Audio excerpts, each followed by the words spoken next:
Take two. Hey guys, welcome back. Today we're going to talk about all the books that I am reading for summer.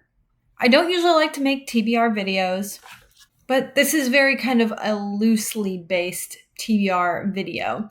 This is more of like wishful thinking. The first section that we're going to talk about are books I'm actually already currently reading, and then we'll start getting into other books, like ones that I've checked out from the library, some other books on my shelves that I hope to get to.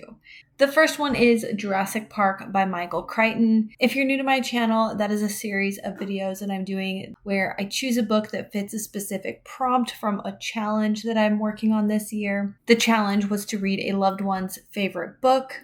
So this is the one that I had chose. If you want to know more about how this is going, I will have a video on that. You can always click on the little bell to be notified when I post new videos. Anyways, Jurassic Park, I don't think that I need to explain this book. It is so widely known, but spoiler alert, I am really enjoying it. I'm about 120 pages in. The next book is 5 Broken Blades. This is a book that I received for Mother's Day. I'm about 70 pages in, so I haven't made it incredibly far, but so far, so good. This is the dust jacket. And the back says, "Let the best liar win." It's kind of its motto. The king of Yusan must die. The 5 most dangerous liars in the land have been mysteriously summoned to work together for a single objective, to kill the god king June. He has it coming. Under the merciless immortal hand, the nobles flourish, while the poor and innocent are imprisoned, ruined, or sold. And now each of the 5 blades will come for him. Each has tasted bitterness, from the hired hitman seeking atonement, a lovely assassin who seeks freedom, or even the prince banished for his cruel crimes. None can resist the sweet icy lure of vengeance. They can agree on murder, they can agree on treachery, but for these 5 killers, each versed in deception, lies, betrayal, it's not enough to forge an alliance to survive. They'll have to find a way to trust each other, but only one can take the crown. Let the best liar win. So yeah, I don't know, something about it gives me major like Six of Crows vibes. So far, I'm really enjoying it. And the next one is Queen of Shadows by Sarah J. Maas. I just finished Heir of Fire. Also, by the way, these books just keep getting chunkier and chunkier. Heir of Fire was almost 500 pages. This one's almost 600 pages. I have not started it yet. I have separated the sections. I think I separated them in 100-page chunks just so I can like visualize, 100 pages at a time. I think that's doable to read 100 pages in a day. I can't believe how Heir of Fire ended. I was just like so excited. I haven't got to start Queen of Shadows yet.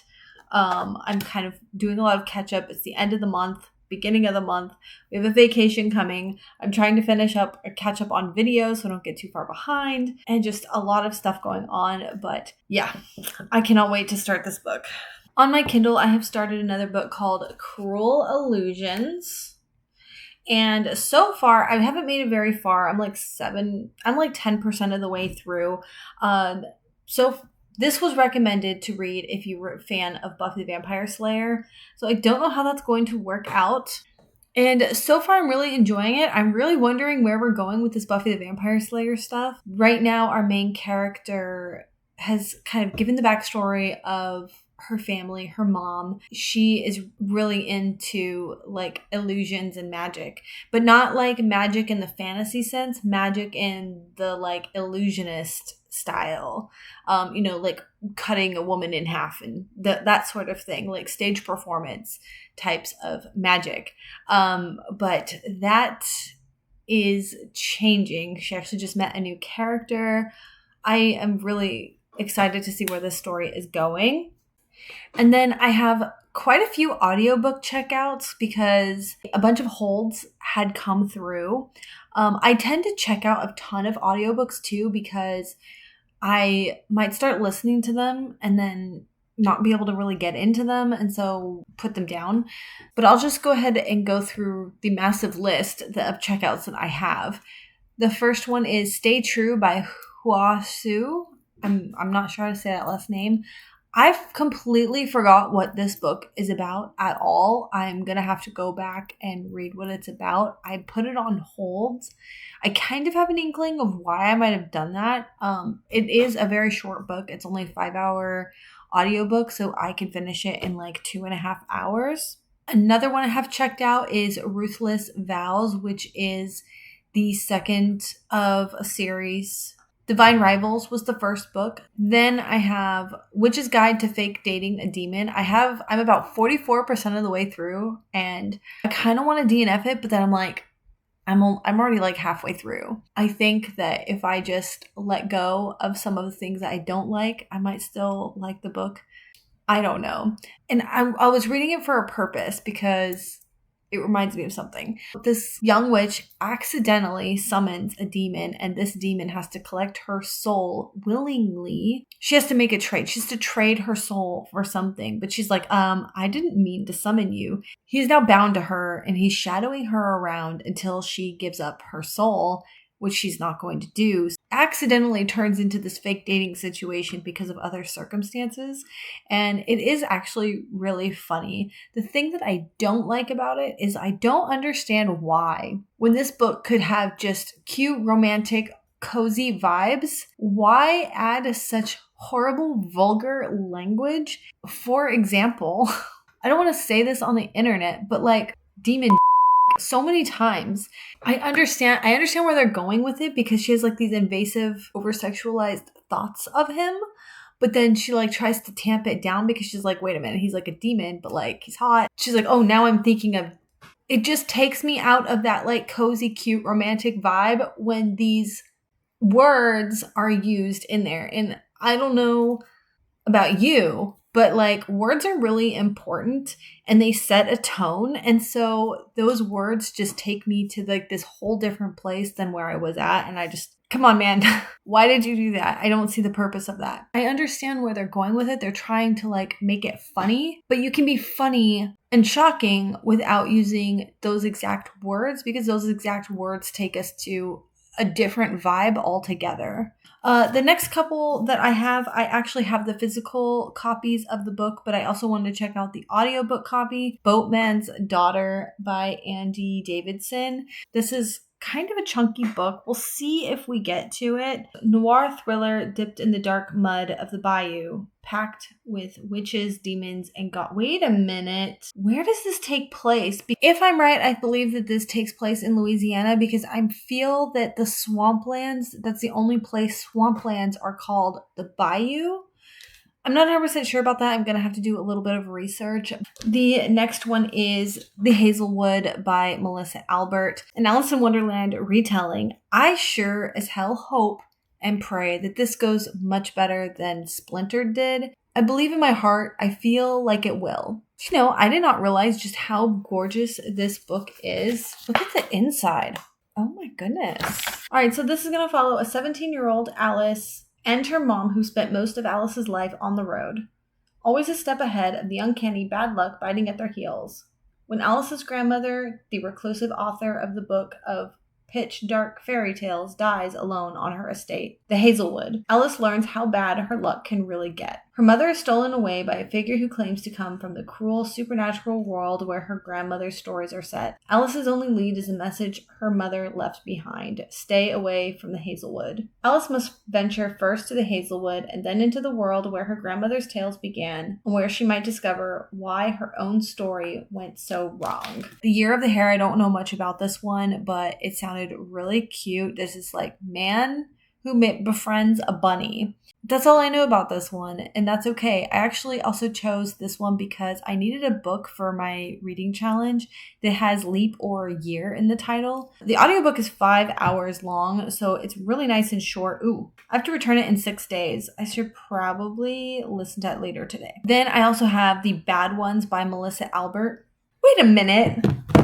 Melissa Albert also wrote this, The Hazelwood. Okay, that's funny. The Bad Ones popped up. I think it's a new release. It's new-ish. And then it popped up because it's under folk horror. And it's something that I'm really getting into. I don't really know much else about that.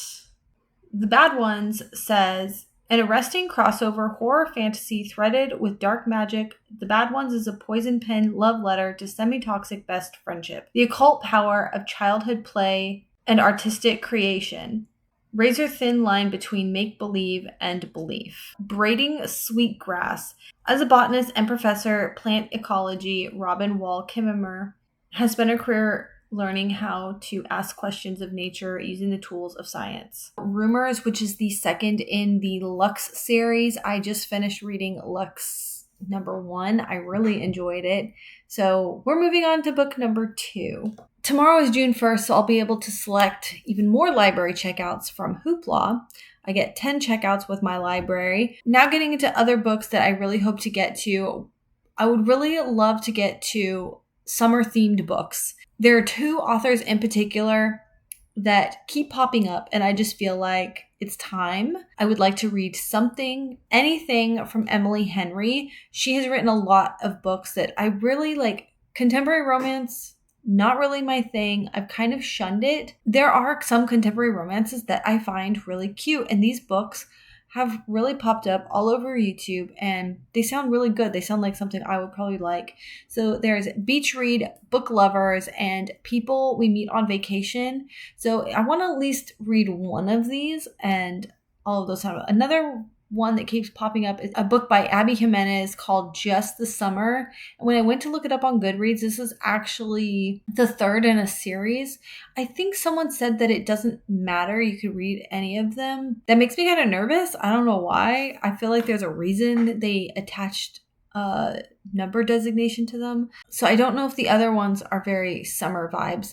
So I think I'm going to focus on an Emily Henry book, picking one of those. And moving on to books that I already own and that are on my shelves, we're going to start with Milk and Honey by Rupi Kaur. I don't have high hopes for this, and I have a video that I would like to do surrounding this book and other modern poetry books that I have. So that's on the list. Slowly start working on that video. This one has been perpetually on my lists.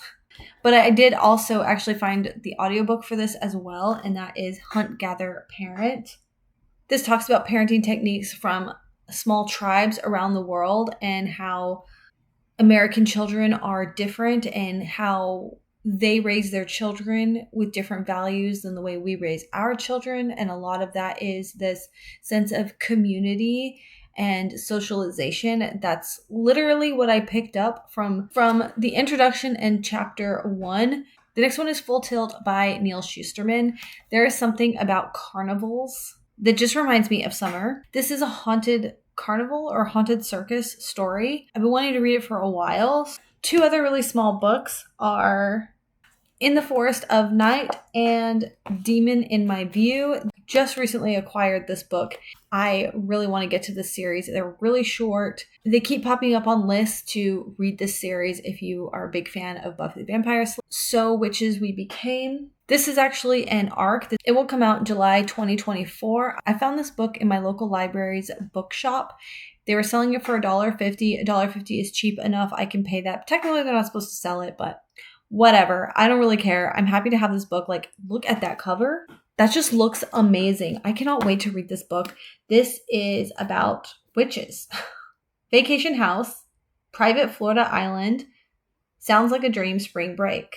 Nell brings secrets with her, secrets that fuse with the island's tragic history, trapping them all with the curse that awakens a toxic, vengeful mist and an unseen beast. To save herself and her friends, she must face memories she'd rather leave behind and reveal the horrific truth behind the encounter 1 year ago. When Nell's friends share that they each brought secrets of their own, a solution even more dangerous than the curse begins to take shape. Full of female friendship, heaps of suspense, this story digs into the emotional aftermath of surviving assault and how to find strength in the shadows of the past. So yeah, I wasn't actually going to read this book, but then I was like, wait a minute, this book hasn't come out yet, so... And then the other one I just kind of tossed in the pile because it's incredibly short. It's a book that I recently just got, and that is The Tiger Rising. This is like a children's book, but it says it's really touching. It talks about grief. Right now I'm like 4 books ahead of schedule to read 200 books for the year,